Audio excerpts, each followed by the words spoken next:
What do people learn too late? Learning when to say no. Learning how to apologize when it's your fault, and how to not apologize when it's not your fault. Consider what saying yes will cost you: time, energy, money, etc. If you really can't part with what it would cost, then no is a statement of fact, and an act of self-respect. Also, recognize that other people are allowed to be upset or have negative emotions, without it being your job to fix that, even if they say you're the source or reason. Obviously, if you've hurt someone with your words or actions, you should apologize, but if someone's mad at you for not doing them a favor, too bad. You're probably not their only option, and they'll just have to learn to solve their own problems. We're each responsible for our own happiness. We can choose to add to the happiness of others, but it's nobody's job to ensure someone else's happiness. How to manage their finances. Lesson number 1. $1,000 is not a lot to have, but it's a lot to owe. Lesson number 2. It's much easier to blow $100 than it is to make $100. Lesson number 3. 3 children is not better than 3 money. What not to share on the internet. I am so grateful that my party years of 13 to 23 occurred in a pre-camera phone era. That you might be wrong sometimes. Some never learn. Edit. Changed they to you. The value of a good/unconditional friend. How dangerous driving a car can be. This is very, very true. I survived 2 car accidents without any scratch, in 3 months. Drive safe, and remember, just because you have priority way, it doesn't mean that they will give it to you. Pay attention. Sometimes letting go of your priority is the way to avoid an accident. Edit. By priority way I meant right of way. I didn't know how was it called in English, so I written how I would say it in my language. Interest rates, credit cards, credit score, money saving techniques, 401k. In other words, anything that keeps you from being trapped by poor money management. That it's possible to do everything fucking right and still lose. Just life in it. Edit. I didn't know that was from Star Trek. I just know it from a comment on Reddit 6 months ago, and shit is true. How to communicate. That happiness usually comes from a diverse range of interests, hobbies, and commitments. You are not your job. Your romantic partner cannot be your everything, etc.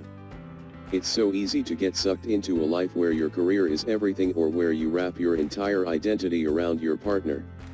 There is nothing wrong with celebrating your loved ones and being close. And there is nothing wrong with caring about your job, you just need more to thrive. I see this so often in relationships. 2 people meet and fall in love. They each inspire one another based on their interests and achievements. It's part of what makes them fall in love. But slowly, over time, they let those hobbies go. Stress gets in the way. Bills pile up. And then one day they find themselves wondering why they ever loved this person in the first place. Instead of being sexy and interesting, they're just part of a routine. TLDR, diversify your interests and activities to be happy. Don't rely on a single person, hobby, or commitment to give you everything you need.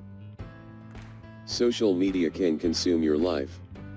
It's not all real, and not everyone posting pictures is having a great time, and not every "I love you so much we should catch up" is genuine. Edit. Alright, I had no idea this would blow up. But I have to add some stuff to clarify. I wrote this because of the impact social media has had on my family. My mom will all the time look at the pictures of her friends and complain and even cry about her own life. It isn't just her, because I know for a fact that everyone in our community thinks the same way. They live to take pictures and show off on Facebook. Someone else I know is wasting money on expensive items when they don't have enough of it, strictly to make a woman jealous on social media. For some people saying that it's not wrong to comment, you are right. There's nothing wrong with positivity under the pictures of girls. It's not okay when it's entirely fake, and if you don't know that someone can comment something nice and still hate your guts, you've gotta be new on earth. I have had so many rage-inducing people around me who are obsessed with social media and are letting it ruin their lives that I can't stand it. Except Reddit.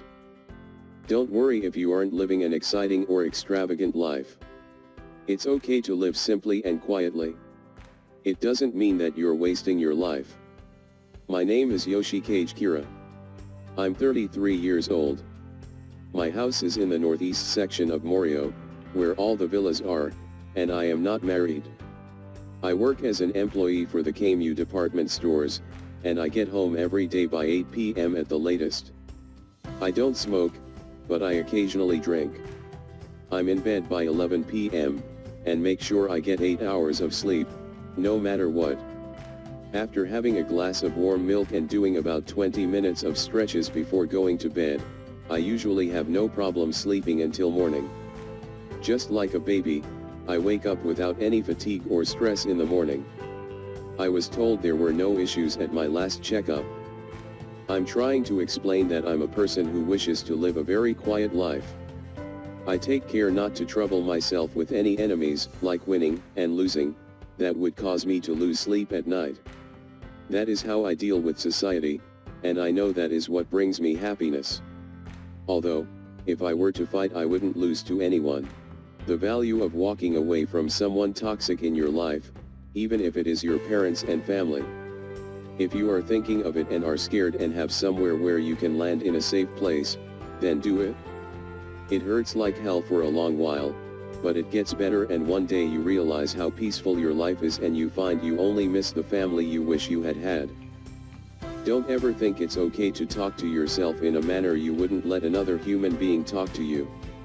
The biggest abuser I ever had in my life was my constant companion, the thoughts in my head. We often take care to choose our words when correcting a child or friend, but if anyone had talked to me the way I talked to me for 30 straight fucking years, I would have murdered them, and probably got away with it too. Be nice to yourself, you're the only you have.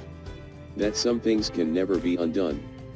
The actions you take and the words you speak will come back around sooner or later. Yes, some words can never be taken back. I learned the hard way. This is why it's better to train yourself to think carefully before saying something. I didn't do that because I wanted everything to come naturally, but I realized that's just an excuse I used to avoid taking responsibility of things I said. Edit. I saw the replies and I understand the problems you guys mentioned. What I said is assuming that the other person appreciates honesty and is open-minded, because some people won't understand regardless of what you say. It's best to avoid speaking with these people if possible, unless you have to. Things can become toxic pretty easily. Regardless, thinking carefully, analyzing the situation, and choosing your words carefully is an important life skill to have and will definitely help you in the future. It can be pretty tiring to always have to think before you say something, but it's all a matter of practice. The more you do it, the more natural it becomes. Best tip is to wait 10 seconds before speaking. And do not let anger speak for you. Simple misunderstandings and emotions like anger ruin relationships. Try to cool off before making rash decisions. Putting effort is what's important, results are bonuses. Edit 2. Small misunderstandings can ruin closest relationships. I am not forbidding you guys to be what you are or always be the one to compromise. What I meant to say is that don't give in to anger and pride and let it make rash decisions for you. I have hurt my loved ones more than once, only to regret it later. I know how confusing and hard it can become. Just do your best to maintain inner peace. If the other person is being unreasonable, it's totally out of your hands. What matters is you did your part and you put in the effort because you value the relationship more than winning an argument. And sometimes you have to let go and forgive, even if you were right. Because no one lives forever, and life is too short to be having fights. You don't have to agree with me, just having different perspectives can be beneficial. Not everyone is going to like you, no matter how hard you try. That most people will just help you, how and if they can, if you are honest with them. It seems like so many people feel the need to conceal what they actually want from you, and try to get it by presenting a half-truth or what they think you want to hear, instead of just being straightforward. Sitting on your ass all day is not good for your health at all. Saying I love you or wanting to reach out to your family, friends, and loved ones, but crippling anxiety stops you. You never know when it may be too late to say these things, so be in the moment, and live/love in the present authentically. That the cliche "you never know when it's the last time you'll see" to someone should absolutely be remembered for every occasion. My best friend just died in a car accident this past Saturday, and the last time I saw him we got in an argument and he left and we didn't speak after that. I'm destroyed by it. Edit. Thank you all so much for the support and for the awards. I do have a great support circle outside of this, but all these replies and condolences really shows the empathy complete strangers can have. That salary amount is not the entirety of an equation when deciding where to work. You have to take into account the cost of living, commute times, the safety of the nearby area, and the convenience of living in the area. Studies have shown that taking a 20-minute longer commute is as bad for your job satisfaction as a 19% pay cut. On top of that, wealth equals money in, money out. If a new job pays $20K more, but if rent/property prices are $30K more per year, you are taking a pay cut. On top of that, you have to consider your future. Do you have to move to an undesirable location to work there? Crammed in a little apartment where the nearest services are an hour away? What about air quality? What about noise levels? Is this a place where you want to start a family and raise kids? All of those play a factor in determining the desirability of a job. I am a firm believer that my job doesn't exist outside the city is a bullshit myth. Even if you're a super specialized rocket scientist with a PhD in orbital dynamics, NASA is not the only organization with a job opening for you. That hating people who are different makes you nothing but unhappy. Mistakes have consequences. Sometimes they are huge consequences, such as a mistake while driving could kill yourself or someone else. Sometimes they're little consequences. But always learn from your mistakes and that you should always be learning and improving yourself. Thanks for listening Daily Reddit Dose. Hit the subscribe button and activate the notification bell to get latest Reddit stories.